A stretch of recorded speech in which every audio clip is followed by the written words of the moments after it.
क्या रामायण सच में हुई थी या यह सब बस एक मनगढ़ंत कहानियां हैं? इसके ऊपर कई बार चर्चाएं हो चुकी हैं। कई लोग हैं जो इसे सच मानते हैं, लेकिन कई ऐसे भी लोग हैं जो आज कहते हैं कि यह सब एक मनगढ़ंत कहानी है, क्योंकि ऐसा हो ही नहीं सकता। लेकिन आज की वीडियो रामायण को काल्पनिक मानने वालों को हिलाकर रख सकती है।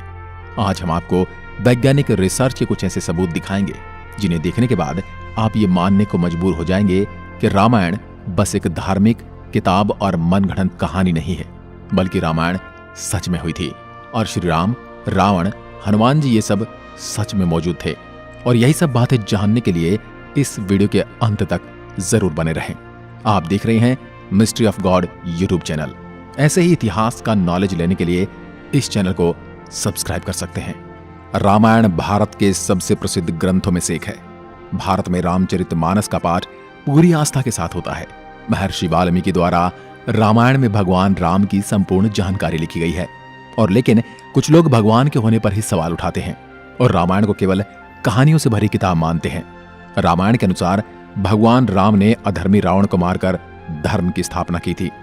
ज्यादातर लोगों का सवाल होता कि क्या भगवान राम वाकई धरती पर पैदा हुए थे? क्या वास्तव में रावण के 10 सिर और 20 भुजाएं थी? क्या हनुमान जी अपनी इच्छा से अपना रूप बदल सकते थे? और इन सब बातों की वजह से ही कई लोग रामायण को झूठ समझते हैं। मगर आज हम वैज्ञानिक अध्ययनों के आधार पर सिद्ध कर देंगे कि रामायण में वर्णित घटनाएं पूर्णतया सत्य हैं।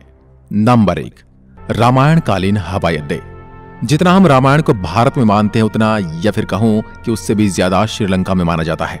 और इसीलिए श्रीलंका में रामायण अनुसंधान टीम ने रावण के रामायण काल के 4 हवाई अड्डे खोजने का दावा किया है। पिछले 9 वर्षों से यह ऑर्गेनाइजेशन श्रीलंका के कोने कोने की छानबीन कर रही थी। यहां उन्हें कई जानकारी और अवशेष मिले, परंतु 4 सालों में लंका के दुर्गम स्थानों की खोज के कारण रावण के 4 हवाई अड्डे हाथ लगे। रामायण अनुसंधान टीम के अध्यक्ष अशोक कैंट का कहना है कि रामायण की लंका वास्तव में श्रीलंका की है। यहाँ उसानगोड़ा, गुरुलोपोथा, तोतुपोलाकंदा और बरियापोला नामक 4 हवाई अड्डे मिले हैं और इन्हें हवाई अड्डों से रावण पुष्पक विमान को आसमान में उड़ाता होगा।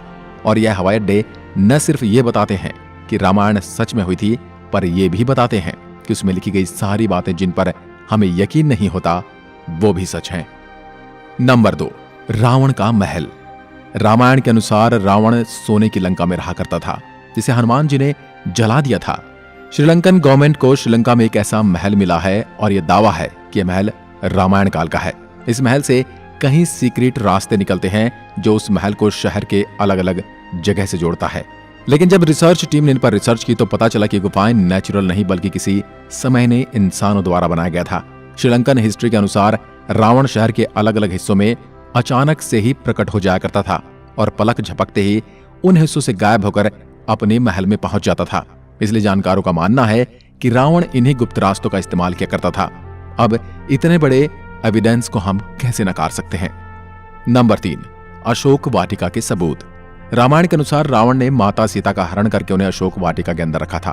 कहा जाता है कि अशोक वाटिका रावण का सबसे पसंदीदा स्थान था। यह जगह इतनी रहस्यमयी थी कि हनुमान जी इसे आसानी से ढूंढ नहीं पाए थे। मगर हैरानी की बात तो यह है कि वह अशोक वाटिका आज भी श्रीलंका में मौजूद है। ऐसा माना जाता है कि एलिया पर्वत की एक गुफा में माता सीता को रखा गया था, जिसे सीता एलिया नाम से जाना जाता है। यहाँ सीता माता का एक मंदिर भी है जिसे विरांग टोक कहते हैं और वहियांगना से 10 किलोमीटर की दूरी पर है। यहीं पर सीता जी का अपहरण कर पुष्पक विमान को उतारा गया था। मगर यहाँ पर जिस बात ने सबसे ज्यादा चौंकाया वो यहाँ मौजूद पेड़ हैं। रामायण ग्रंथ में इस बात का जिक्र मिलता है कि अशोक वाटिका में अशोक के वृक्ष बहुत ज्यादा थे, इसलिए इसका नाम अशोक वाटिका रखा गया था। अब जैसा रामायण में इस वाटिका के बारे में कहा गया था, वैसा आज यह गार्डन है, जो कि इसे हम रामायण कालीन एक सबूत मान सकते हैं। नंबर 4, द्रोणगिरी पर्वत। दोस्तों, रामायण में लिखा हुआ है कि युद्ध में जब मेघनाद द्वारा लक्ष्मण जी मूर्छित हो गए थे, उनकी जान बचाने के लिए संजीवनी बूटी की जरूरत पड़ी, जिसके लिए जड़ी बूटी लाने का यह जिम्मा हनुमान जी को दिया गया था। तब हनुमान जी संजीवनी बूटी लाने के लिए द्रोणगिरी पर्वत पर गए थे। हनुमान जी को जब संजीवनी बूटी का पता नहीं चला तो वह द्रोणगिरी पहाड़ के एक टुकड़े को ही उठा कर ले आए। मान्यताओं के अनुसार ये वही पहाड़ है जो आज भी वहां पर मौजूद है। कुछ लोग इसके बारे में कहते हैं कि आज भी उस पर्वत पर वह निशान मौजूद है जहां से हनुमान जी ने उसे तोड़ा था। लेकिन जिस पर्वत का जिक्र रामायण में मिलता है वहां आज मौजूद है। जड़ी बूटी देने के बाद हनुमान जी ने इस पहाड़ के टुकड़े टुकड़े कर इसे श्रीलंका में फेंक दिया था। जहां जहां इस पहाड़ के टुकड़े गिरे वहां के पेड़ पौधे और जड़ी बूटी बाकी जगहों से अलग होती हैं। और सच में श्रीलंका में कई कमाल की जड़ी बूटियां मिलती हैं। श्रीलंका में हिमालय की जड़ी बूटियों का मिलना इस बात का पर्याप्त सबूत है कि लक्ष्मण जी को संजीवनी देने की घटना पूर्ण रूप से सत्य है, क्योंकि ये जड़ी बूटियों के पौधे उस स्थान पर मिले हैं जहां पर लक्ष्मण जी को संजीवनी दी गई थी, जबकि दूसरे हिस्से में इस प्रकार की कोई जड़ी बूटी नहीं मिलती। नंबर 5, राम सेतु।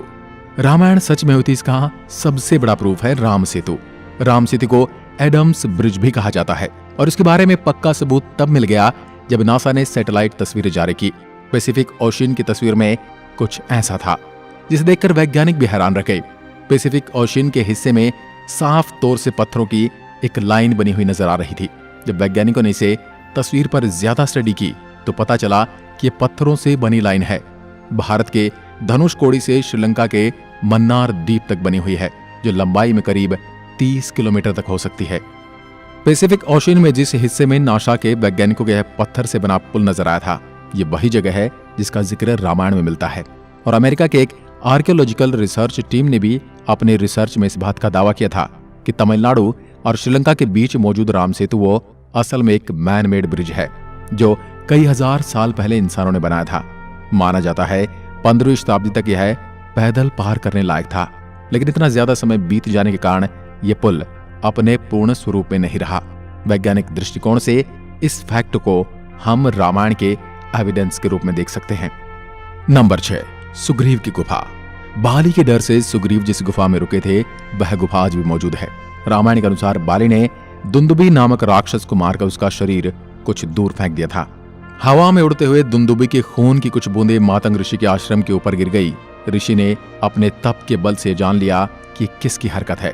फिर क्रोधित ऋषि ने बाली को श्राप दिया था कि कभी भी ऋषि के पर्वत के क्षेत्र में आएगा तो उसकी मृत्यु हो जाएगी। सुग्रीव को राज्य से निकाले जाने पर वह इसी जगह पर आए थे, क्योंकि वह जानते थे कि बाली यहां नहीं आ सकता। यहीं पर उनकी मुलाकात राम जी से भी हुई थी और बाद में राम जी ने बाली का वध किया था और सुग्रीव को किष्किंधा का राज्य सौंप दिया था। और ये सारी गुफाएं आज भी मौजूद हैं। नंबर 7, राम सेतु के पत्थर। भगवान राम ने समुद्र को पार करने के लिए बंदरों की सहायता से लंका तक पुल बना दिया था। कहा जाता है कि इस पुल के माध्यम से श्री राम की पूरी वानर सेना रावण से लड़ने लंका गई थी। मगर हैरानी की बात तो यह है कि राम सेतु में इस्तेमाल किए जाने वाले पत्थर आज भी मौजूद हैं। राम सेतु पुल के पत्थर पानी पर तैरते थे। रामेश्वरम में सुनामी के दौरान कुछ पत्थर जमीन पर आ गए थे। शोधकर्ताओं ने जब उन्हें दोबारा पानी में फेंका तो वह तैर रहे थे, जबकि दूसरे पत्थर पानी में डूब जाते थे। शोधकर्ताओं के अनुसार इसके लिए एक विशेष प्रकार के पत्थर का इस्तेमाल किया गया था, जिसे विज्ञान की भाषा में प्यूमाइस स्टोन कहते हैं। यह पत्थर पानी में नहीं डूबता और तैरने वाला यह पत्थर ज्वालामुखी के लावा से आकार लेते हुए अपने आप बनता है। ज्वालामुखी से बाहर आता हुआ लावा जब वातावरण से मिलता है तो उसके साथ ठंडी या उससे कम तापमान की हवा मिल जाती है। यह गर्म और ठंडे का मिलाप ही इस पत्थर में कई तरह से छेद कर देता है, जिस कारण यह पत्थर पानी में नहीं डूबता।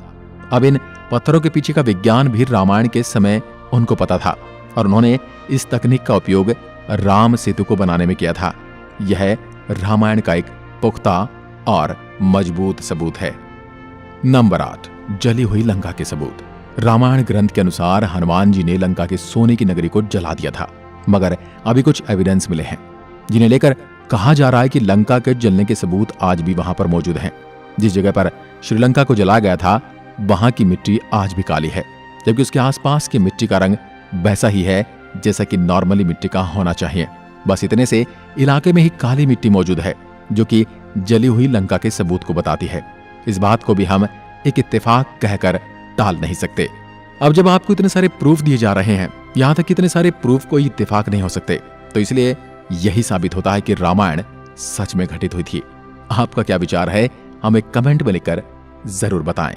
एक बार फिर मिलते हैं एक और ऐसी दिलचस्प वीडियो के साथ। तब तक के लिए नमस्कार। जय हिंद, जय भारत, जय श्री राम।